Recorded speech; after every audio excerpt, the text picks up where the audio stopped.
The Galactic Council chamber fell silent as Rygar the Dreadfang was dragged into the center of the crystalline floor. His massive form, standing nearly 12 feet tall, cast shadows that danced across the faces of the assembled delegates. Scales like obsidian plates covered his muscular body. And his eyes, those infamous amber eyes that had witnessed the death of thousands, now gazed calmly at his accusers. Dr. Kieran Vale watched from the observation gallery, his knuckles white as he gripped the railing. The human scientist had spent 3 years studying xenobiology on the Outer Rim, and in that time, he had done the impossible. He had befriended a Dreadfang. The accused stands charged with treason against the natural order, Ambassador Velcros announced, his tentacles writhing with barely contained disgust. Rygar of the Dreadfang species has violated the most sacred law of his kind. He has chosen companionship with prey over the honor of the hunt. Murmurs rippled through the council. The Dreadfangs were legend throughout the galaxy, apex predators from a death world where even the plants evolved to kill. They were solitary hunters bred by evolution to be perfect killing machines. Their species had been granted council membership only after centuries of proving they could control their instincts in civilized space. But even then they remained distant, cold, untouchable, until Rygar met Dr. Kieran Vale. "Do you deny these charges?" Velcros demanded. Rygar's voice rumbled like distant thunder. "I deny nothing. I have chosen my path." Kieran's mind flashed back to their first encounter on Research Station Meridian 7. He had been alone, studying samples in the xenobiology lab when the power failed. In the darkness, something had moved.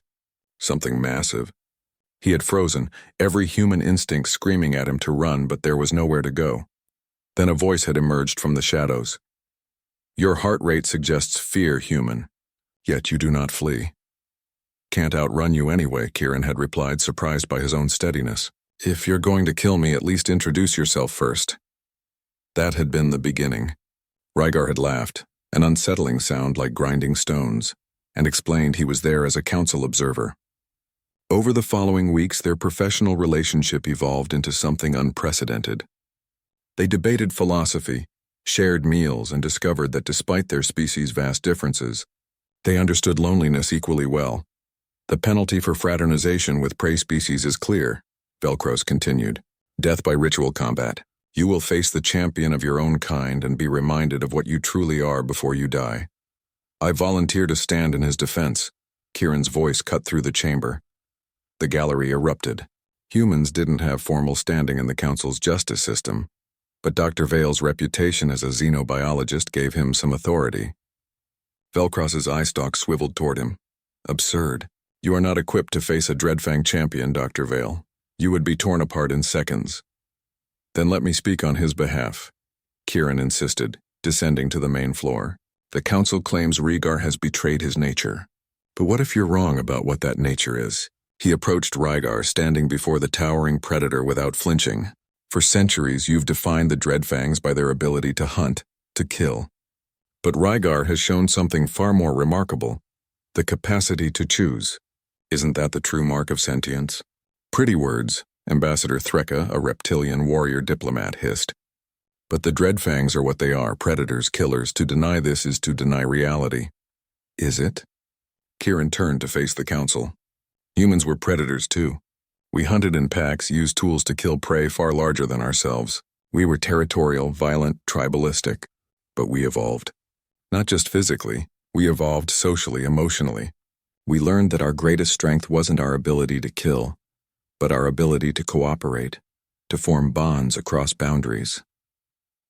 Rygar's amber eyes fixed on his friend. No one had ever defended him like this. No one had ever suggested that his choice was anything other than madness or weakness. "Rygar doesn't need to stop being a Dreadfang to be my friend," Kieran continued, his voice growing stronger. "He needs to be more than what evolution made him. He needs to be what he chooses to be." And he chose connection over isolation, love over fear. The word hung in the air. Love. Such a human concept, yet it resonated. Velcros leaned forward. "And what of the danger? A Dreadfang's instincts are powerful. What happens when those instincts override choice?" Before Kieran could respond, Rygar spoke. 6 months ago, Dr. Vale was injured in a lab accident. He was bleeding, unconscious. My instincts screamed at me, the scent of blood, the helplessness of prey. Every fiber of my being demanded I feed. The chamber went deathly quiet. I carried him to medical bay instead. I held pressure on his wounds with these claws that were designed to rend flesh. I waited while the medical staff treated him, fighting my own nature every second. That day I proved something. Choice is stronger than instinct. Will is stronger than nature. Kieran felt his throat tighten. Rygar had never told him how close he'd come to death that day. Ambassador Threka stood. I propose an alternative to execution, a test. If Rygar can demonstrate sustained control in the presence of injured prey, supervised naturally, then perhaps the council can reconsider the charge. The debate that followed lasted hours. Finally, a vote was called. The decision was unprecedented. Rygar would undergo a year-long observation period. If he could maintain his control, if he could prove that a Dreadfang could transcend its programming, he would be pardoned. As they left the chamber together, Rygar placed a massive clawed hand gently on Kieran's shoulder. You risked your reputation for me, little friend. You risked your life for me first, Kieran replied. That's what friends do. In the corridors of the council station, other species watched them pass. The apex predator and the fragile human, walking side by side. Some whispered in horror, others in wonder, but Kieran and Rygar simply walked on, proof that in a galaxy of countless species, the greatest frontier remained the same, the choice to see beyond what one was made to be, and embrace what one could become together.